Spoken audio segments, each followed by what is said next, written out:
Hello and welcome to the Reach Out for Mental Health podcast. I'm Stu Biffin. Joining me always is Kirsty Eaton. Hello. Hello, hello. How are you? I'm all right. I'm all right. Got a different surroundings. We're recording this You're one in the evening, so I'm at home. I'm hiding in the bedroom, uh, joining us from your from, boudoir. from the family. Yeah, you're on your hollybobs, aren't you? No, I'm back now. Oh, Yeah, back from Wrexham Lab with the bump yesterday, but yeah. wonderful. Well, do you want to explain a little bit about why we're doing this evening, Kirsty? Because it's quite a special moment, isn't it?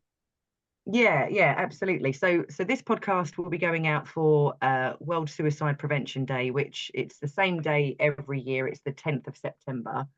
Um, and we always like to do something a little bit special to mark the day. And for a long while now, I've been wanting to do a podcast with another member of Andy's Man Club, who we have on today. And also, I wanted to start a conversation around men accessing therapy. And it kind of ties in quite nicely with the theme of World Suicide Prevention Day, because the theme is change the narrative. So Um, that narrative that they want to change. mm, I mean, can we talk a little bit about that? And I mean, let's also bring Fraser in, who's today's guest. Let's bring Fraser into this conversation. Thank you for giving yes. up your time this evening, Fraser. Not a Uh, problem at all. so the existing narrative, Kirst, is I mean, a big part of it is men talking, right? Yeah, yeah, And I'd say so. the thing that I think we want to talk about tonight is therapy and men's approach to going to therapy and men's experience of accessing therapy, both good and bad. Mhm. Okay. Yeah, absolutely. Yeah. No, I think it's something that needs to be discussed. I mean, I think conversation around male suicide, I think we're doing a grand job. I think everyone's really aware of the statistics and the risk for men within particular age groups specifically. Like with you guys, you know that you're more at risk of dying by your own hand than any other means right now, which is just fucking terrifying and hugely upsetting.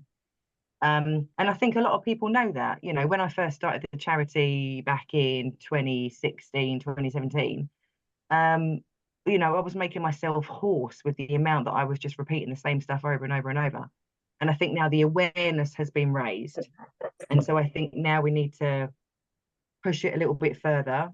Andy's Man Club are a fantastic example of that, of getting men through the door and actually talking about some of the challenges that they're having.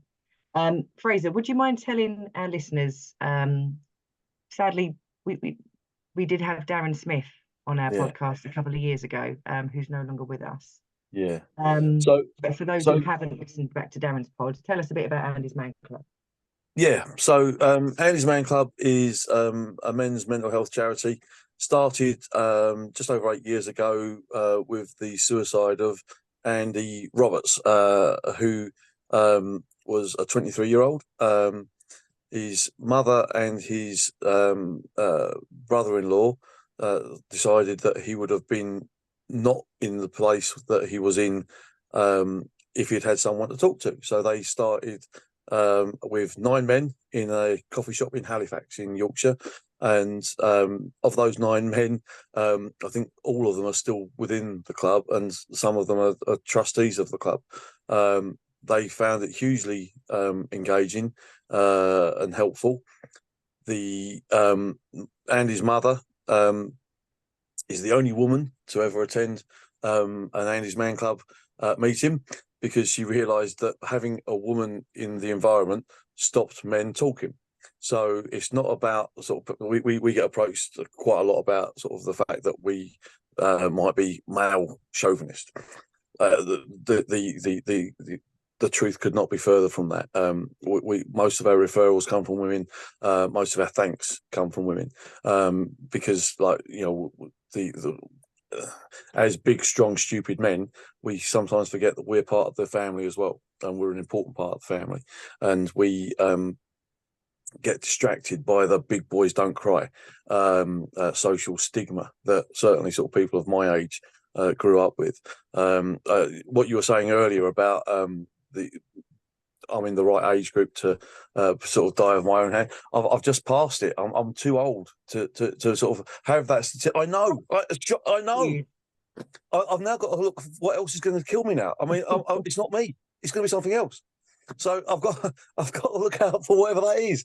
Look both ways when you cross the street. I've got to now. I've got to. But so that's that. Andy's Man Club has grown. Again, I'll truncate it sort of somewhat. We've started off with the aim of having I think it was 10 clubs in 5 years.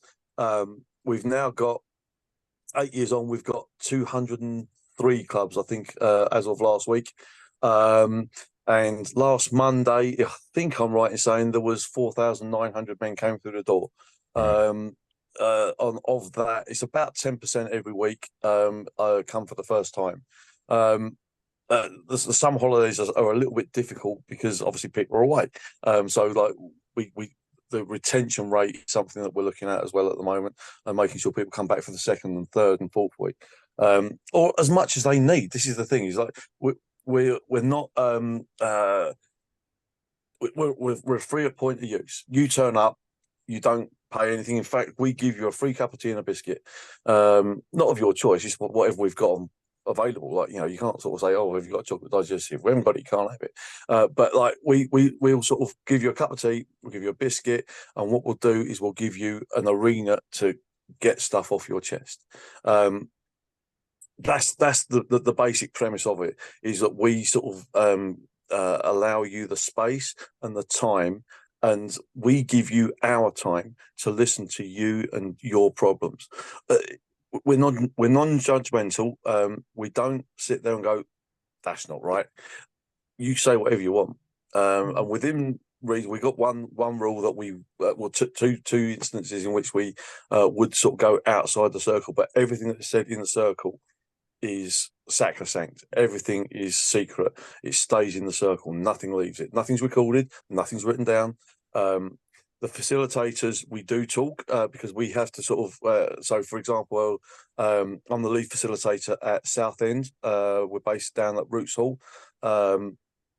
which people in and around Southend will know sort of very well. But we sort of have 2, 3, 4 circles going of a week. We're quite a busy little club, and so the facilitators do talk and update each other on certain individuals' progress, for example. So like we might be in one circle one week, in another circle another week. So like we make sure that we're up to date with how people and it's a safeguarding measure as well, isn't it? If someone's got a concern that they want to follow up on, like, how's Bruce getting on this week? He was a little bit wobbly last week. How's he doing now? Yeah. No, Bruce is fine now, by the way. But yeah. So again, it's exactly that. So that we've got a bit of continuity, so that we've got that personal touch that we can sort of put out there to go with it is a genuine love that we sort of give these people. So it's the time, the space. We've got a format which is 5 questions every week. So question 1 is always, how's your week been? It's pretty it's basically to get the ball rolling. And when I say the ball, we do have a talking ball which we pass around. If you've got the ball, it's your turn to talk. If you don't have the ball, it's your turn to listen. And if the ball starts talking to you, you should really tell someone else. Don't tell me. It's what it goes around and sort of it's like, yeah, I've had a really good week. Had a good holiday. My work's going great. Whatever. Question 2 is always one positive from your week. No matter how bad your week is, we always try and force people to glean one little bit of positivity out of your week. It could be a cup of tea. It could be a bit of bird song. It could be you drove a corner that you normally sort of cock up every day, but like sort of like this week you drove it particularly well. I don't know. Whatever the positive is, you have got to come up with a positive from your is that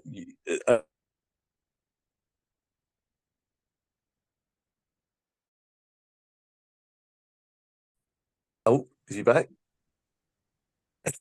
Do we do just apologise carry there. on seamlessly? I do apologise. My computer made a very strange noise, and everything just locked, and it cut me out. But we're back. So I've had that We're effect back. on electronics before. I do apologise. But if you know Ali, then you'll know that that's the truth. The whole family does. Anyway, so yeah, so the fact that you're not forced to speak is where we were at, and we've had members that are still with the club that have that came for one guy in particular that I'm thinking of came for 9 months before he revealed the reason that he was coming. And it was the moment the day he did that there wasn't a dry eye in the circle, because we'd all got to know and love and appreciate his company in the circle. He was quite a sort of a wise man, and sort of would give other people advice, but he would never ask for any himself.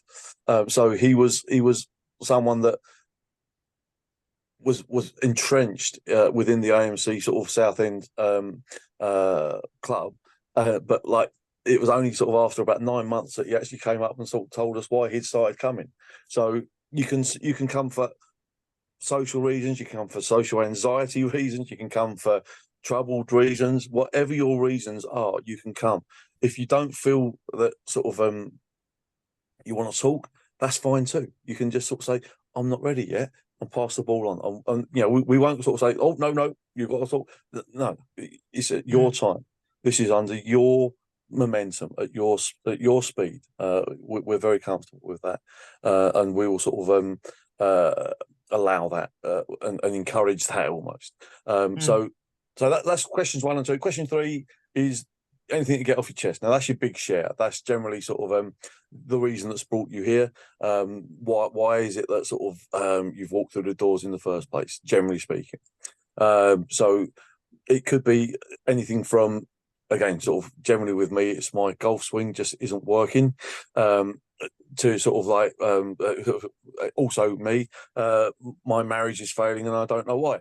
So it can be anything of those, anything from there, and to sort of Timbuktu and back again. So whatever your reason is, that's where you share that. We're not qualified. We're not professional.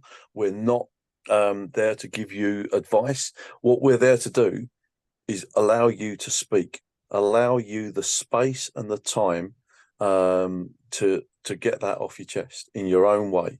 But then you've got that peer support within the group, like you say, with the wise man that didn't talk for 9 months. He was still happy to give some suggestions, or as we say, within, you know, hold up a couple of road signs. You know, maybe you want to going down there might be an idea. But there's no pressure. There's no fixing necessarily. Oh no! Sorry, go on, Stuart. Can I just ask, like, you know, you said that you're not professionals. You know, people go there to talk and you know, the support network there is such a fantastic organisation. And can I ask you and your experience of speaking to other people that have come through the doors of Andy's Man Club? Do a lot of people come to the club as well as having therapy, or do you find that a lot of people feel more comfortable in a male environment talking rather than reaching out and going to a therapist? So we get a real mixture. So some people come through the referral route, where they go to their doctor, and some doctors, certainly in the Southend area, I think we've reached most of the GP surgeries in the Southend area, certainly, and we've got our cards on their desks, and they find it quite useful to be able to say, look, just go to Andy's Man Club at 7 o'clock on a Monday night, and you'll be seen. And they know that we don't ask for referrals. It's free to them. It's free to everyone. So it's very light touch for them, but it's very high impact for the people using it in a positive way. So it's a quick win, as it were. We've had reach out events, like the likes of the Ironworks in Southend and things, where we've had people from the NHS come to us and sort of say, right, how do we refer people to you? So you don't. We don't register people. We don't ask for anything. We just sort of ask you to turn up at 7 o'clock on a Monday and sit down and talk, and that's it. We don't take a register. We don't say you can come in and call yourself Horatio. We don't care as long as we can refer you to you as something that you'll respond to. That's we're fine with that. So the NHS doesn't always fully understand this, and I had a half-hour conversation about the fact that you don't have to email us, you don't have to phone us, you don't have to book anyone in. You just send them along. Just tell them where to come to, and we'll sort of take it from there. So that's really the top and the bottom of it. And yeah, as I say, as you say, sort of like there is no sort of pressure to talk though, and this is the thing: in your own time and at your own pace. It's all down to you. The solution is usually down to you too, but like sort of like you discover that at your own time and in your own pace as well.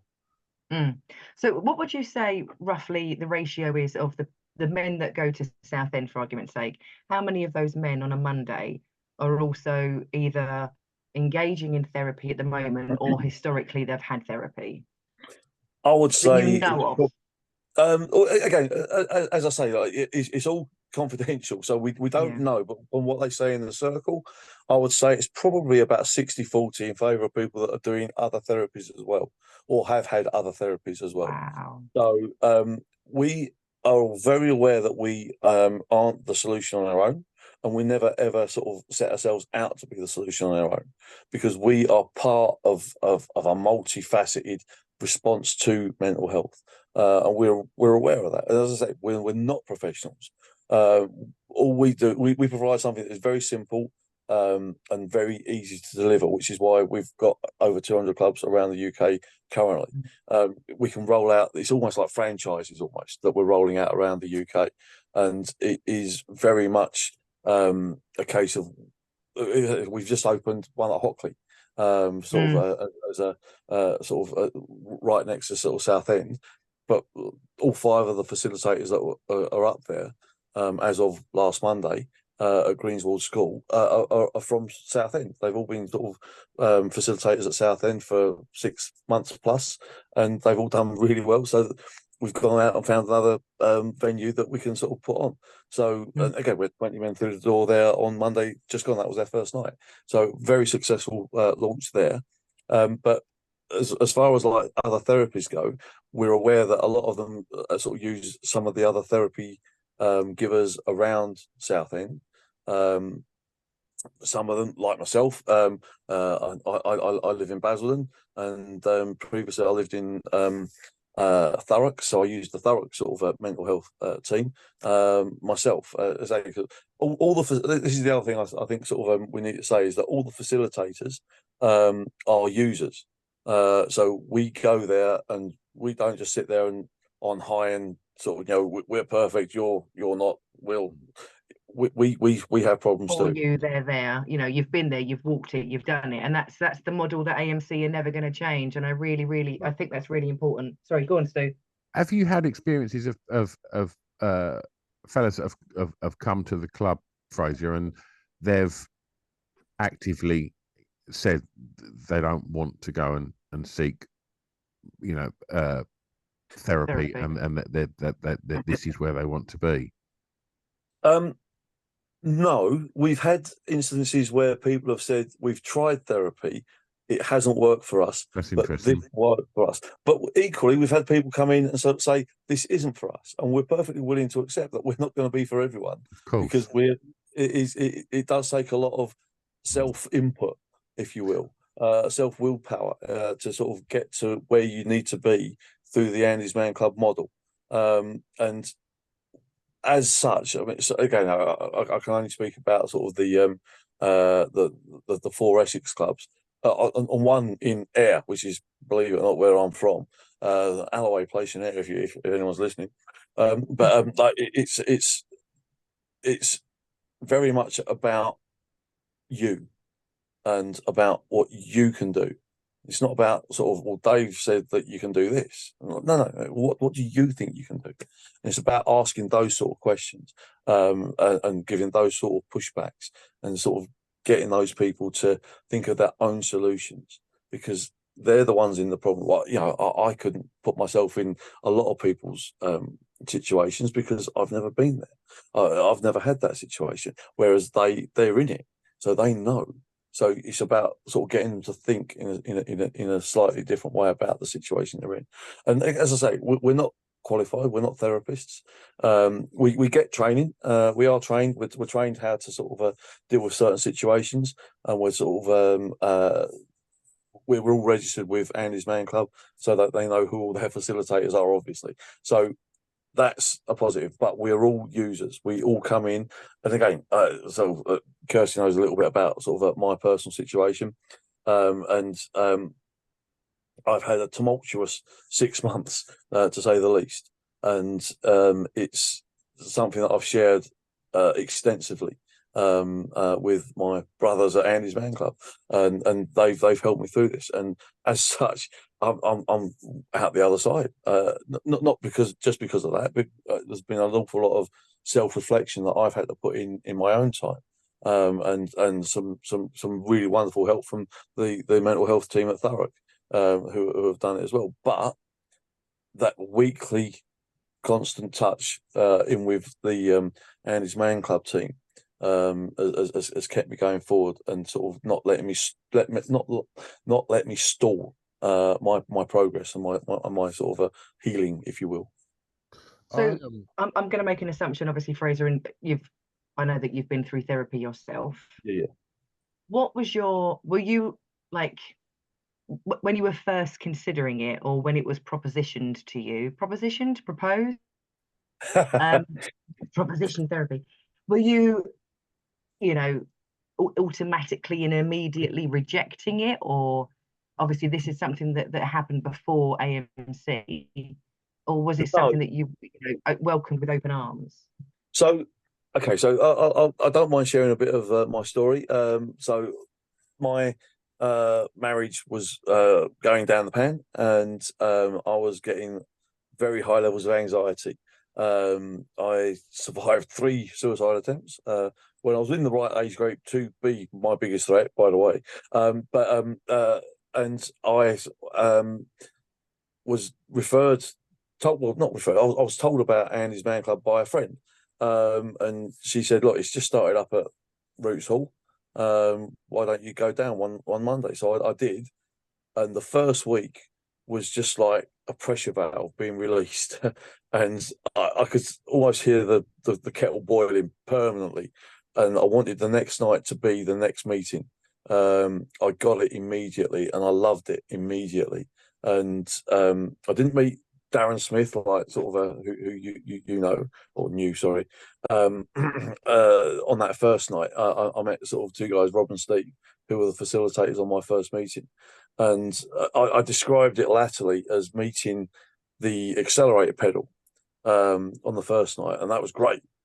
But then on the second night, I met Darren Smith, and that was like meeting the engine, and that's the analogy that sort of anyone that knows Darren would sort of react to, because he was just a force of nature, to the extent that I think he shook Andy's Man Club up, having never met any of them, because he joined during COVID, and so was on the online groups. There was an online group every Monday as well, and he joined that.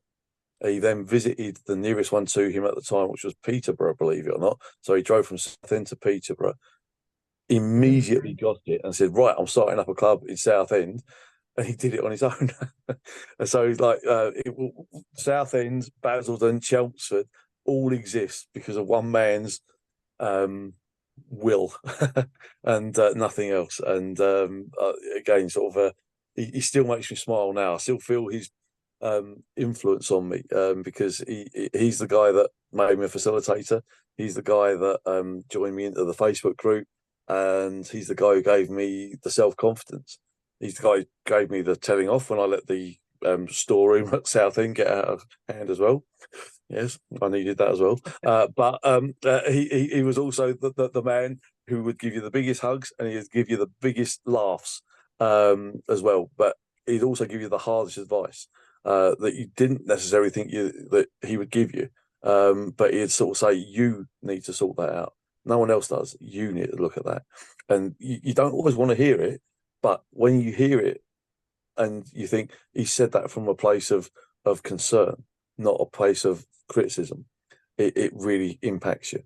And he's spawned a lot of facilitators at Southend and Hockley now, and Chelmsford and Basildon as well, that are carrying on that work in that guise. And he again, sort of again, when he unfortunately died, it was a real blow to everyone and to the club. But we sort of kind of got together as a club and decided that we wanted to grow out of this. And from his passing to last, well, 3 weeks ago, we doubled the size of the club. We sort of got awareness. We were doing like awareness events almost weekly in and around Southend, and we were sort of promoting like crazy. And we got people through that door. We realised that we wanted to reach out and help everybody, and so we did that.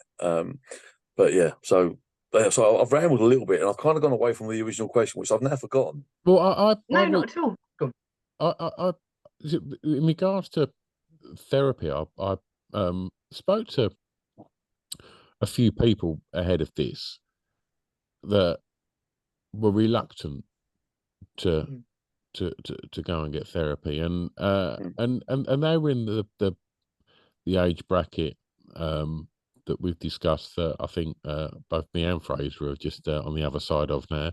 Welcome.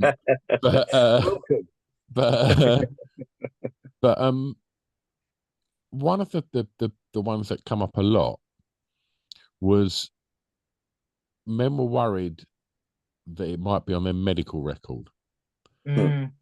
And I hadn't thought of that before, and that was quite common. It was like, well, I don't want that on my record. Like, people are going to think I'm mad, or I don't want, and words like mad were being used, or mental, and I was quite surprised that their biggest concern was like other people might know, and and it might affect something. Is that something that doesn't surprise you two?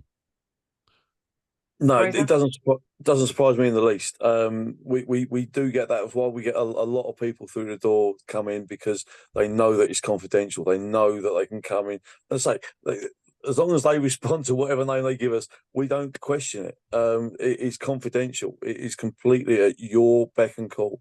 I know that I went through my doctor and I was quite pleased to have it on my record because I wanted it on my record.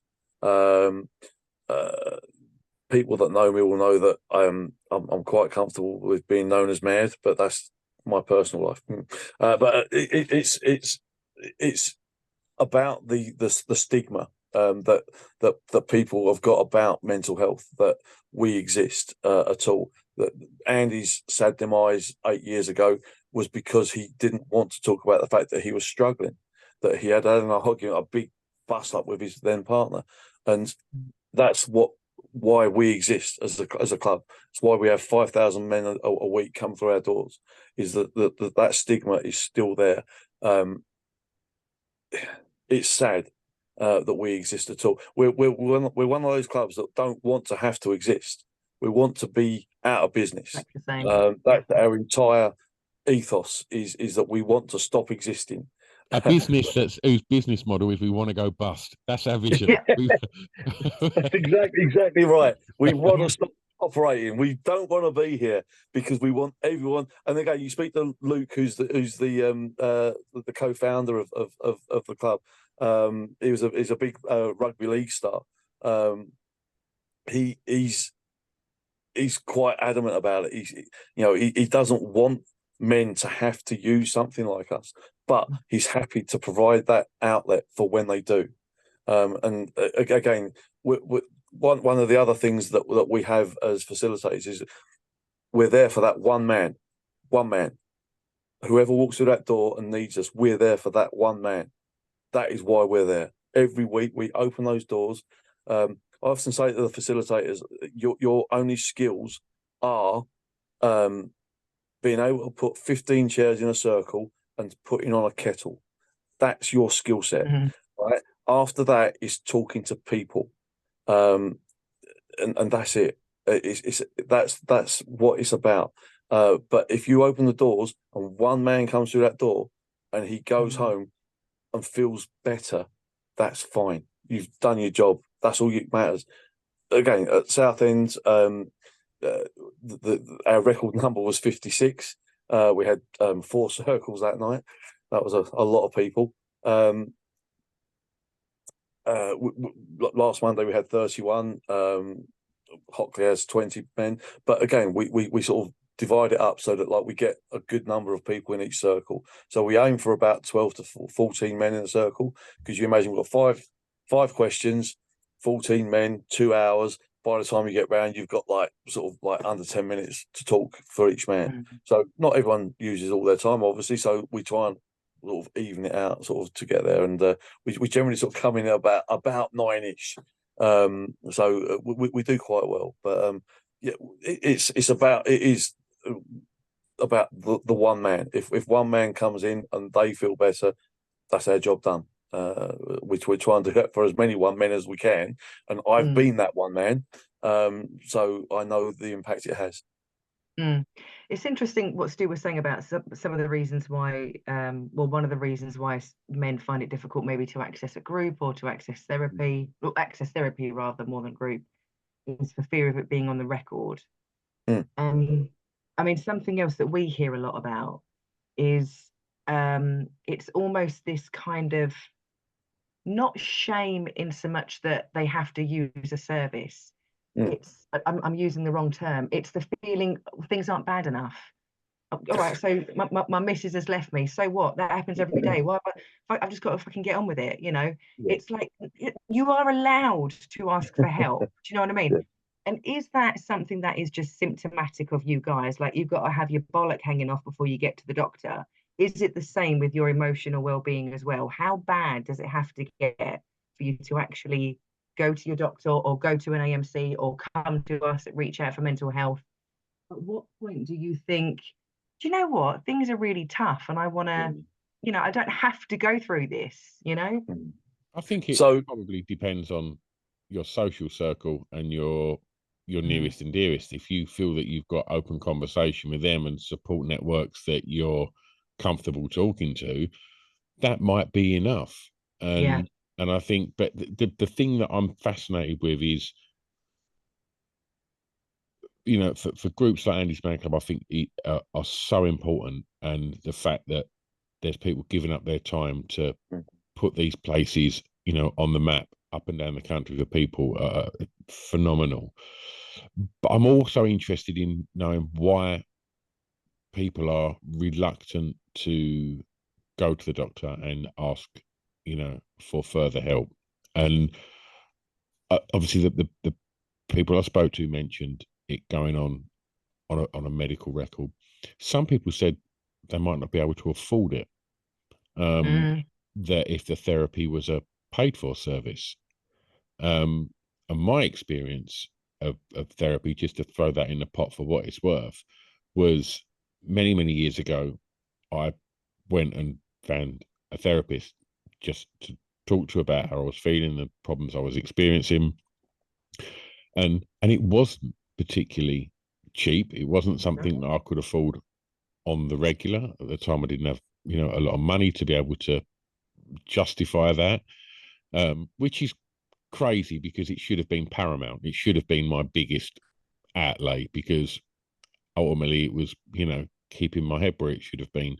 But, and I also found that my experience was I was kind of mid flow of sort of explaining my situation, and the woman just looked at her clock and just went, right, we're done now. And I was like, oh, okay.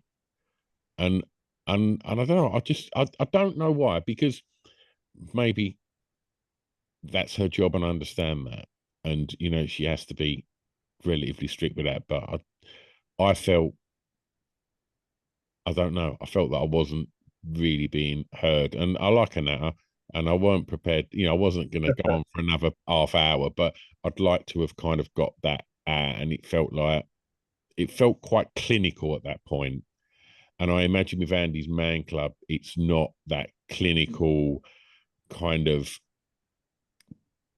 by the book, and I mean that with by a kind of more medicinal book. It's more relaxed, and you can chew the fat. And I think I didn't feel like I was being given that time to finish what I was. It wasn't easy for me to start saying. I mean, that's what really pisses me off, though, is that you do have people, men and women alike, where you do have this real reluctance to go to therapy, and then you finally pluck up all of that courage, all that bravery that it takes to be completely and utterly vulnerable in front of a stranger, not to mention the money. Obviously cost is a massive thing. I mean, I think, my therapist, she was about 50 quid an hour. Reach out for mental health, they're free of charge, just saying. Obviously, we're here, Essex only. Apologies if you're listening outside of Essex. But when people have accessed some kind of therapy and they haven't had a fantastic experience, or they haven't done their research into what kind of therapy that they need, maybe they've gone for CBT, that you go to your GP and your doctor's just going to throw CBT at you because it's cheap and it's relatively easy to apply and you can do it online. It does work for a lot of things, but for some people, they need counselling. They need an opportunity to talk. So it's really sad that some people have had a really crap experience their first time and they're not willing to give it another go. Do you know what I mean? I mean, I've seen my fair share of therapists over the years, and sometimes you gel with others better than others. It's like anything. It's really, really important that you give it another shot. And I think I've got a vague memory of talking to Darren about this on the podcast, saying that, for anybody listening who has tried it and they've had a less than heartwarming experience, please don't write therapy off. It might be, some people say, well, I don't want to pay somebody 50 quid an hour for them to sit and nod. Well, then, look up the different modalities of therapy and see what kind of therapist you need. But just, for anybody listening, if you have had a shit experience, don't write it off. Give it another And for go. people that haven't reached out for therapy, like that, are thinking, well, what's the process? If I want to get therapy, do I just Google a therapist? Do I have to go to my GP? What's the sort of procedure if you feel that you'd like to speak to somebody about how you're feeling? What's the sort of procedure if people are completely unaware that are listening to this? Yeah, I mean, so there's loads of different ways that you can access therapy. You can go through your GP and use what used to be known as IAPT services. They're now called talking therapies. By which point it's on your record. I don't think you can go through your GP and it not be on your record. Naturally, it's going to be on your record. But equally so, you've got organisations like ourselves. We're completely confidential. We don't even ask who your GP is. We don't know your details about your GP. Or you can go on, I think it's called Counsellor Directory. I mean, I've used that many a time. We use a similar directory to find our clinical supervisors. And again, they're completely confidential. They're off the record. Some of them do discounts for individuals that are on low incomes. There's loads of different ways that you can access a therapist. A number of Mind branches will offer a real discounted service. I believe that's off the record. Don't quote me on it. Different branches have got different ways of working. But there's a million and one way, even if you're just curious and it's something that you're thinking about, or your missus is giving you a poke saying, for fuck's sake, you just go and talk to somebody. Just, do a bit of research, pick up the phone, talk to us. If you don't want to go through us, that's fine. We can point you in the direction of somebody else. But just, don't rule it out. Give it a chance. Have you, Fraser, have you had a positive experience through therapy in the past? I've had both. So my first experience of therapy was horrific, and I felt like I'd bared my soul. And the person went, "Right, I'm going to stop you there. I think you do need therapy." And I was like, "What?" Okay, I thought this. What? So I ran away and hid for like 3 or 4 years. That was the therapist. That wasn't the bus driver taking you there, was it? You know what? It might as well have been. It might as well have been. I think the bus driver might have been a bit more empathetic, to be fair. But anyway, the second time I went into therapy was perfect. I gelled with my therapist, and I got some really good, insightful views of me that I didn't know were there, which really, really helped me.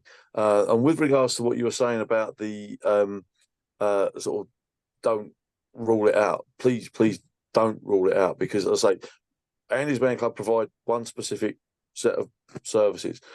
As I say, we're not professionals. We are not there to diagnose. We don't know if there's any deeper underlying issues and things like this. Go to a real therapist. Again, there are a number around, and like sort of it is about trying on different suits until you find one that fits you, because it is about you working with them.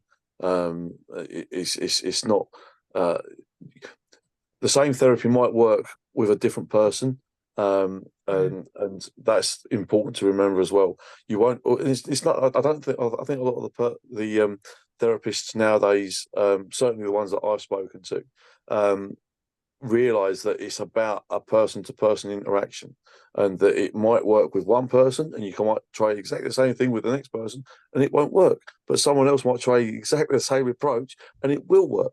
So it's about that personal interaction you've got with your therapist. As I say, at Andy's Man Club, if you live in the local area to one of the clubs and you go there and you say it was again, we had it on Monday this week. Someone came in. He's been out of the country for the last 37 years, and he's just back in. And he said, "Look, I'm looking to find everything from bus passes to doctors to therapists." And so Bruce, was it? Exactly, and so, and again, given the sort of the makeup of our membership, they were able to give him the bus pass office and the therapist and the doctors and in his local area. So it works superbly, and that sort of like in that personal interaction, and he feels like he's part. He's already messaged me offline and sort of said that, I feel like I'm already part of a group, and I've got sort of that interaction and that personal touch. So hopefully that means that all the stress and anxiety you get from moving. I mean, this guy's moved from Indonesia, so like it's a huge move for him, and he's had to sort of rebuild his life, and all the silly things that we take for granted. He's been able to get a lot of them sort of sorted out with different members of Andy's Man Club, and it's about, it's not just Andy's Man, it's about having that social group and that interaction. But that we can fill that gap. But with regards to the therapist and things, you can speak to other people and they'll say, try this service, try that service, try whatever. So, but they'll generally sort of be a number of other offerings that they'll sort of be able to sort of throw at you. Mm. And I mean, you were talking about, obviously going to a therapist. There's, Andy's Man Club is, I say a light touch, but I'm not underserving you at all. Andy's Man Club are amazing, a life-saving service. But like you say, they're not clinicians, they're not therapists. No. But equally so, you don't need to be, you don't need to be concerned about having some kind of mental health condition or for your life to be completely in the toilet to access therapy. Prevention's better than cure. Absolutely. And like I alluded to before, you guys maybe have a tendency to leave things a little bit too late before you'll actually go along to the doctors or speak to a therapist. So even if, I remember talking to Darren about this, talking about the reasons why, or some of the more common presentations, if I'm allowed to use that word, at Andy's Man Club. And for men, it does tend to be relationship breakdown and financial, whether that's you losing your job or you've got debt or your boss has reduced your hours. And, these are both perfectly good reasons for you to seek a therapist. Again, you don't have to, it doesn't have to be something completely, well, everything's relative, isn't it? Yeah. and this is the thing is like again, sort of Darren sort of once took me to one side because my big problem one week was that I was sort of slightly anxious about a social event that I'd been to. Guy two on from me said my daughter's going in for cancer operation tomorrow morning, and we don't know if she's going to make it through the day. And I was really angry with myself. And Darren took me on, I said, "What is the matter with you?" And I said, "Well, I took all that time up, and like the guy there needed it." And he said, "Right, have you got a daughter that's got cancer?" And I said, "No." And he said, "Right, it's not a competition. You don't have to be the worst guy in the room to speak up. What you have to do is talk about what is affecting your life. That's what matters in this room, is what is affecting your life. Not about what's affecting the next guy or the guy before you. It's about you. We give you the space. We give you the time. And that's what is so special about Andy's Man Club, is every single person gets given the time and the space and the good grace to be listened to. And there's no one there rolling their eyes going, oh, for fuck's sake, he thinks he's got problems. You've got no idea. Everybody is treated with the same level of courtesy and kindness as the man before. Absolutely. I mean, and this is the thing, is that like we're non-judgmental, completely non-judgmental. Well, just to sort of kind of complete the circle, there's four things we don't talk about: politics, religion, criminal cases, and medication. We don't allow bad mouthing of organisations or individuals. The facilitators will sort of say, "Well, no, can we stop that there?" And sort of, we don't sort of like berate people. We sort of say, "Look, we read out the rules at the beginning of the session, and like if people start to go into sort of criminal cases or to politics or to religion, we say to them, look, could you not talk about that in this circumstance?" But other than that, we'll sit and listen. And other people may sort of say, "Do you know what? I had that happen to me," and they'll give theirs. And what all that does is means that, from my personal experience, it means that you think, "I'm not doing something wrong. This has happened to other people," and it makes you feel normal, which is quite a weird thing for someone like me. And you then sort of like look at it and you think, I'm not going mad. I'm not making this up. This Not is on my own. I'm not on my own. And there are people that have gone through this and survived and are here to tell the tale. And so it is something that gives you a lot of hope and a lot of like sort of reassurance that like it's not just you. This happens a lot. Whatever your issue is, generally someone will have gone through that before. So you're able to sort of then relate to that person, and sort of it means that you can realise that when you go to Andy's Man Club, in particular, you're amongst like-minded men, and you are able to share with these people, because these people have got the same problems as you've got. So it means that you share more, and it means that we call it on a Monday sort of. I say that there's 5 questions. I've gone through 3 of them. I'll cover the other 2 in a moment, if that's okay.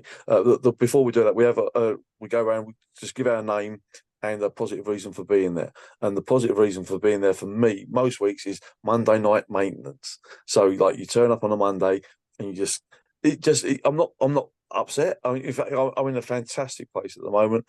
Just had a lovely week in sort of Scotland and feel completely and utterly refreshed. So Monday was just like, this is Monday night maintenance for me, and you just get everything off your chest. You sort of, but it's not about everyone sort of going in there and being sort of morose and down. It's important to have people there with positive stories as well, because you can see that these people that have been in the funk, as we call it,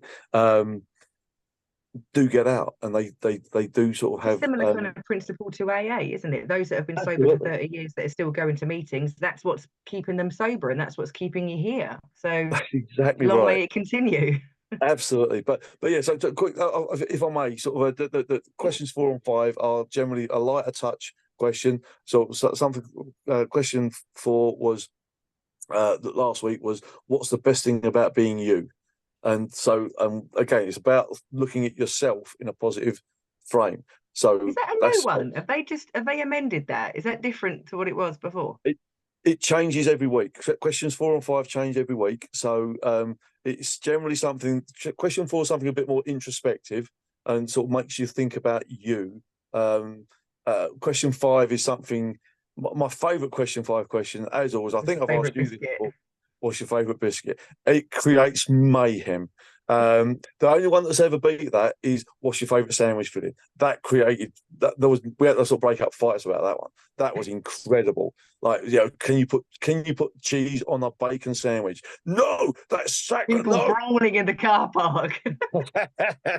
So but the idea of that is again, look at your face now. Just saying that question, it makes you leave with that positive, rosy cheeks, happy. We often say people arrive with us in one of 2 colours generally, either red or grey. Our aim is to get them to leave pink, happy, rosy cheeks, smiling, showing their teeth. Yes. That's what we want to see. And again, questions 4 and 5, I've got that in mind, sort of when they come out. I mean, I tried it with Civic College. We only sort of take people at the meetings from 18, but Civic have taken us in a couple of times to sort of do a talk to their older students, like 17, 18-year-olds. And I've done the what's your favourite biscuit question. And I got to the 3rd person round. I said, right, we'll do this one live and I'll show you why it works. And then sort of first person said chocolate digestive. 2nd person said bourbon, which is the devil's biscuit, but never mind, we'll pass on past that. 3rd person said rich tea. I went, nope, not having that. It's not a biscuit. It's a piece of cardboard that gets wet occasionally. And all mayhem broke loose about a rich tea biscuit. I let it go for about 5 minutes and I said, right, stop. I said, I want you to look around the room at everyone else's face, and everyone was smiling and everyone had pink glowing cheeks where they were smiling so much. And I said, that's why that question gets asked last. I said, because when you go out that door, you're feeling happy, euphoric. And all I've done is ask you what your favourite biscuit is. I mean, this man here has done a podcast, believe it or not, that's counted down the top 5 biscuits. I'm sure, Stu, that's got to be one of your pods, isn't it? I need to be involved. I want to be involved. Have you done top 5 sandwich fillings yet, Stu? Of course we have. We've done nearly 700 episodes. We've done top 5 everything. Yeah, Stuart, get me involved in that, mate. I'm all over that. Well, I've got 2 questions to sort of wrap things up as we're sort of fast approaching the hour mark. And Kirst, I want to ask you, with your experience in what you've done in the field that we're talking about today, if somebody is considering reaching out for therapy, where would you point them? Is there somewhere they can go where they can, like a TripAdvisor, like where they can see reviews and stuff like that, if that even exists, where would you, if someone was considering therapy because they feel like they need to speak to a professional, where would you direct someone? Well, if you're living in Essex, naturally, I would say come to reach out for mental health. You can contact our details below, which I'm sure Stu's going to add on their show notes. If you're listening to this outside of Essex, I would, it all depends. It all depends. Contact your local Mind branch, because more often than not, they do a free or subsidised counselling service. And again, we've heard nothing but amazing stories from various different Mind branches. But other than that, counselling directory, if you just Google counselling directory, you've got a profile of all individuals. You can see their picture, you can see what they're about. I don't think they actually have reviews, though. I think that's a really good point. I've never come across a platform where you actually have reviews of a therapist, which is interesting. But yes, yeah, I suppose it depends where you are. But yeah, if you're in Essex, contact us, reach out. Okay. And lastly, Fraser, if people have listened to your story today and have just thought, is there a Andy's Man Club near me? If so, I want to go. And they want to find out more about it. Like, where can they find out where their nearest one is, and how do they go about attending? So basically, it's the same at all the clubs across the country, 7 till 9 every Monday except bank holidays. You turn up at the venue, and you just go in. It's that easy. Finding out where the venues is also fairly easy. There's an Andy's Man Club website. I'm going to put this up. I don't know if that can be seen. Not really, Yeah. but anyway, there's an Andy's Man Club website. Go on there, and there's a big tab at the top that says "Find your nearest club." Put in where you are, and it will sort of bring up where your nearest club is. The southeast we're growing reasonably rapidly now. We've got 4 clubs now in South Essex. We're looking to grow. I think we've got one starting up at the end of this month in Romford as well. We've got several in London as well now. So we are growing and filling in the gaps in the southeast. As I say, it's all because of that big, I'm going to say pebble, but he wasn't a pebble. He's a bloody rock that was dropped in there by Darren Smith. He started it all off, and it's growing out from that now. We're looking to sort of find a way to sort of get across into sort of Kent as well. We've got a couple of members travel every week from Kent into us at Southend. So we're looking to sort of get them to become facilitators so that they can start up their own clubs down. Once we've got south of the river, blimey, the world's our oyster, and we can sort of really go. But go to Andy's Man Club. I think it's andysmanclub.co.uk. I think, and I think that's the full address. But just put it into Google, Andy's Man Club, and that will bring up the web page, and then you can sort of like interrogate it from there. And also, I just want to add, if you're listening and you've got a venue that you might be interested in donating to Andy's Man Club for 2 hours an evening on a Monday, please do reach out and get in touch with Andy's. You can contact me if you like. I'll pass it on, but I'm not their secretary. Yes, yeah, venues are always finding the right venue that's central, that's got level access for physical disabilities and whatnot, and ideally free of charge, obviously. Again, we got several rules. It's got to be accessible, sort of by foot, by sort of a wheelchair.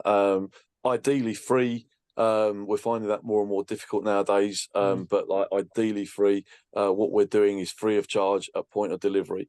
In fact, you know, as I said, it's not even free of charge. We're giving you a free cup of tea and a biscuit.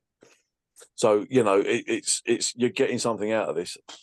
It's amazing, and so all we ask for is a bit of support from the communities around us. And I say, sort of, I can't sort of sing Southend's United's praises highly enough. They started off where they had a couple of players that had issues, so they sort of realised the problem, got us involved. Well, got Darren involved. I mean, let's face it, there was nothing was going to happen there other than it happened. And from there, Darren, like sort of the whirlwind that he was, started up Basildon and Chelmsford as well. Aren't you at some other football stadiums as well? Stuart was telling me the other day. Yeah. So the football stadiums seem to be sort of quite a good thing for us. Yeah. Not even football stadiums. A lot of sports stadiums. So obviously, sort of rugby league's quite a bit bigger up north. And Luke, who's our co-founder, is an ex-rugby league player, as I mentioned earlier, and so he's got very good connections. And being quite the how can I say this politely, persuasive person that he is, can get them sort of started up in there sort of quite easily. Yes, but we get a lot of interaction with the rugby league community up north. I do know that we don't have that down here, obviously, but certainly sort of the likes of Southend United have supported us, and several other football clubs have donated their sort of venues to us as well. Fantastic. We'll ensure that we put the contact details for Reach Out and Andy's Man Club in the show notes and in the bio to this episode. And obviously, if anyone's been affected by anything that we've spoken about on today's show, then reach out to ourselves in Essex, or as Kirsty said, reach out to your local Mind or similar in your location. Fraser, thank you so much for giving your time up this evening. It's really, really kind of you, mate. No, it's my absolute pleasure. I love doing this. Fantastic. Right, we'll see you next time. Yes. Beautiful.